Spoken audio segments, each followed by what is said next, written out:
Hi ಎಲ್ರಿಗೂ ನಮಸ್ಕಾರ. ಶಿವಮೊಗ್ಗದ ನಿಯರ್ ಇರುವಂಥ ಹಾಡೋನಹಳ್ಳಿಯಲ್ಲಿ ನಮಗೆ ಮೇಕಪ್ ಆರ್ಡರ್ ಬುಕ್ ಆಗಿತ್ತು.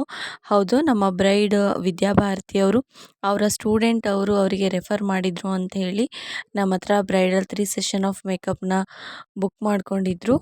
ನಾವು ಕೂಡ ಇನ್ ಟೈಮ್ಗೆ ಚೌಟ್ರಿ ರೀಚ್ ಆದ್ವಿ. ನಂತರ ರಿಸೆಪ್ಷನ್ ಲುಕ್ಗೆ ಸ್ಕಿನ್ ಎಲ್ಲ ಪ್ರಿಪೇರ್ ಮಾಡಿಕೊಂಡು ಸ್ಟಾರ್ಟ್ ಮಾಡಿದ್ವಿ.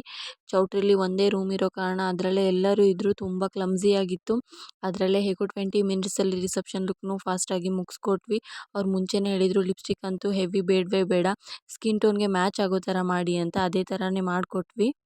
ನೆಕ್ಸ್ಟ್ ಡೇ ನಾವು 6 AM ಮೇಕಪ್ನ ಸ್ಟಾರ್ಟ್ ಮಾಡ್ಕೊಂಡ್ವಿ. ಬಿಕಾಸ್ 9:30ಗೆ ಮುಹೂರ್ತ ಮಿತ್ತು. ಮ್ಯಾಮ್ ಅವ್ರದ್ದು ಸ್ವಲ್ಪ ಸೆನ್ಸಿಟಿವ್ ಆ್ಯಂಡ್ ಪ್ರಾಬ್ಲಮೆಟಿಕ್ ಸ್ಕಿನ್ ಆಗಿತ್ತು. ಹೇಗೆ ಬರುತ್ತೋ ಅಂತ ಸ್ವಲ್ಪ ಭಯ ಅಂತೂ ಇದ್ದೇ ಇತ್ತು. ಬಟ್ ಎಲ್ಲರೂ ತುಂಬ ಒಳ್ಳೆ ಕಾಂಪ್ಲಿಮೆಂಟ್ಸ್ ಅಂತೂ ಕೊಟ್ಟರು. ಸ್ಕಿನ್ ಎಲ್ಲ ಮುಗಿಸ್ಕೊಂಡು ನೆಕ್ಸ್ಟ್ ನನ್ನ ಹೇರ್ ಸ್ಟೈಲ್ನು ಕೂಡ ಮುಗಿಸ್ಕೊಂಡೆ. ಅವ್ರ ಟೀಚರ್ಸ್ ಆಗಿರ್ಬೋದು, ಫ್ಯಾಮಿಲಿ, ಫ್ರೆಂಡ್ಸ್ ಎಲ್ಲರೂ ಕೂಡ ಒಳ್ಳೆ ಕಮೆಂಟ್ಸ್ನೇ ಕೊಟ್ಟರು. ಬ್ರೈಡ್ ಕೂಡ ತುಂಬಾ ಖುಷಿಯಾದರು. ನನಗೂ ತುಂಬಾ ಖುಷಿಯಾಯಿತು. ನಿಮಗೆಲ್ಲ ಹೇಗೆ ಅನ್ನಿಸ್ತು ಅಂತ ಹೇಳಿ ಕಮೆಂಟ್ ಮಾಡಿ. ಮುಹೂರ್ತ ಆದಮೇಲೆ ರಿಸೆಪ್ಷನ್ ಲುಕ್ನ ಕ್ಯಾಪ್ಚರ್ ಮಾಡೋಕ್ಕಾಗಲಿಲ್ಲ. ವೀಡಿಯೋಸ್ ಆಗಲಿ ಫೋಟೋಸ್ ಆಗಲಿ ತೊಗೊಳಕ್ಕಾಗಲಿಲ್ಲ. 20 ಮಿನಿಟ್ಸಲ್ಲೇ ಮೇಕಪ್ ಮಾಡಿ ಕಳಿಸಿದ್ವಿ. ತುಂಬಾ ಅರ್ಜೆಂಟ್ ಮಾಡ್ತಾಯಿದ್ರು. ಹಾಗಾಗಿ ನಿಮಗೇನಾದರೂ ಬ್ರೈಡಲ್ ಬುಕ್ಕಿಂಗ್ಸ್ ಇದ್ದರೆ ಸ್ಕ್ರೀನ್ ಮೇಲೆ ಕೊಟ್ಟಿರುವಂಥ ನಂಬರ್ಗೆ DM ಮಾಡ್ಬೋದು. ಮತ್ತು ಇನ್ಸ್ಟಾಗ್ರಾಮ್ ID ಕೊಟ್ಟಿರ್ತೀನಿ, ಅದಕ್ಕೂ DM ಮಾಡ್ಬೋದು. Thank you.